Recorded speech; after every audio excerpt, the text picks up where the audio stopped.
Hello friends,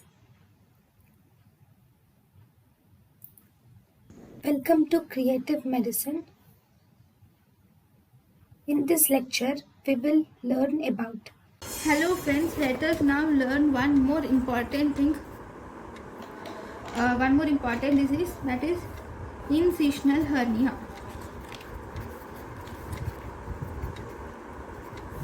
So what is incisional hernia? Incisional hernia are also called as post op ventral wall hernia. Incisional hernia are also called as post op ventral wall hernia. It is mainly caused by failure of fusion of facial tissues. It is caused by failure of fusion of facial tissues, and if you see during laparotomy,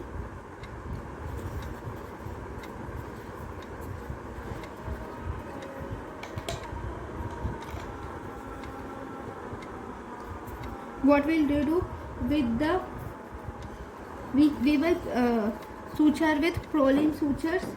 These proline sutures are non-absorbable. Okay, if the subcutaneous when there is laparotomy, we will use proline sutures, that is non-absorbable sutures.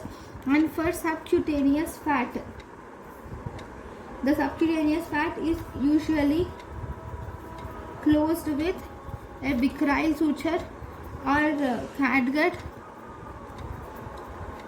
And then if you see skin is closed with silk suture, which is a non-absorbable suture. And after laparotomy, rectal sheath is also closed. So if there is any defect in any of these closure, so all these should be closed, right? If in all these, if there is any defect in closure, then this results in herniation of the bowel, right? Now,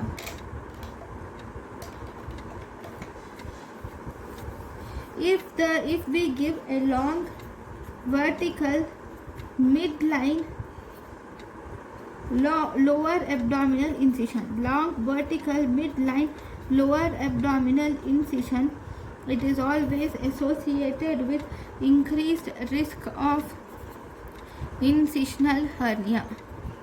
Right. Now, what are the main risk factors of incisional hernia? If you see the risk factors, now if you see risk factors of incisional hernia, these can be divided into three types. One, we have surgery related risk factors. Then we have surgeon related risk factors. Then we have patient related risk factors. Okay, first in surgery related risk factors, in this we have emergency surgeries. This includes emergency surgeries. This includes surgeries with wound infection. This includes emergency surgeries with wound infection. Then if you see surgeon related injuries, these include poor technique, and these include if we close the abdomen under tension, closure under tension, and this includes use of absorbable sutures. This includes use of absorbable sutures. So these are the surgeon related issues. Then if you see patient related issues, now what are the factors that contribute to impaired wound healing? The factors that contribute to impaired wound healing, like diabetes mellitus, steroid intake, or if the patient is HIV positive, or if he is immunocompromised. In all these conditions, the patient is has poor wound healing, or if the patient has jaundice and cirrhosis. So these are the main risk factors of incisional hernia. Now, what are the treatment options? So if you see the treatment options, in the treatment options, if you see what is the gold standard technique, Gold standard technique is actually intraperitoneal onlay mesh repair. Gold standard technique is intraperitoneal onlay mesh repair. Then what about the recurrence rates? If you see the recurrence rates of intraperitoneal onlay mesh repair is more than 50%. So what does this onlay mean?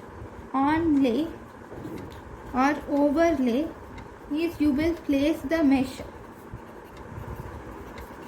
above the facial sheath. Okay, what do you mean, inlay or sublay? Sublay. First, sublay or underlay. Sublay is or underlay is here you will place the mesh below the sheath. Here you will place the mesh below the sheath and then you will close it. And we have one more which is called as inlay or interlay. What do you do in inlay or interlay? Here you will suture the edges of the mesh. You will suture the edges of the mesh through sheath without closure. This is least commonly used.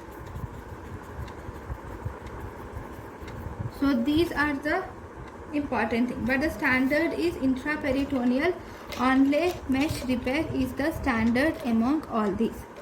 Okay, so this is about the incisional hernia. Thank you. Thank you and thank you for watching.